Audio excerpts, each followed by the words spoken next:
Hi City Life family. As you're probably aware, this month our teaching series is on lament and on leaving and cleaving, based primarily, I guess, around the fact that we are due to be leaving 286, but also because of the losses that many of us will have experienced. In fact, all of us will have experienced in some way across this last year through the pandemic.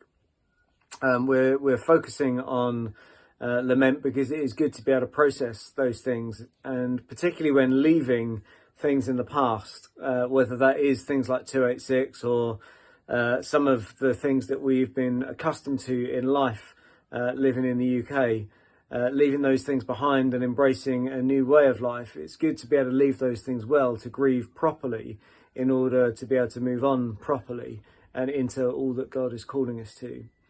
The Bible talks a lot about the concept of leaving and cleaving, although primarily it does that in the context of a marriage relationship, talking about how a man and a woman would leave the household of their parents and they would cleave to one another.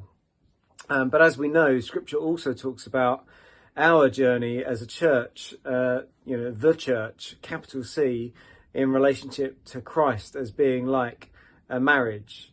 We are the bride, and he is our husband. And leaving and cleaving, I think, is probably an important concept for us to reflect on in this time as we look at those things that we're leaving behind.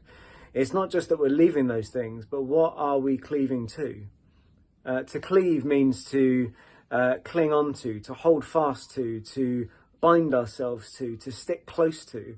And so I want to encourage us in this season not only to reflect on those things that maybe we're leaving, whether it's, the ways we used to live, or some of the relationships maybe that have moved on, or maybe we've suffered the loss of loved ones who maybe have been impacted by or died through COVID, or maybe, we are impacted and fearful of the future as we leave 286. But I want to encourage us not just to focus on those things that we're losing and leaving behind us, but to focus on what we're holding on to, what we're cleaving to, knowing that God is faithful to us all, and that he is the one that ultimately we cleave to. We stick with him.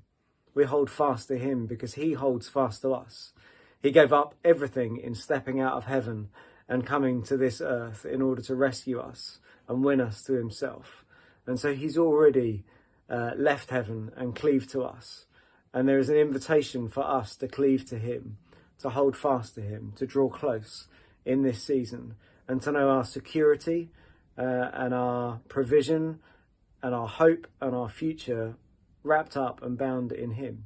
So I want to encourage us today to not only think about those things we're leaving behind and leaving and the losses maybe we've suffered, but who it is that we cleave to and the adventure that he calls us on as we leave 286 and move into all that he's called us for in this season.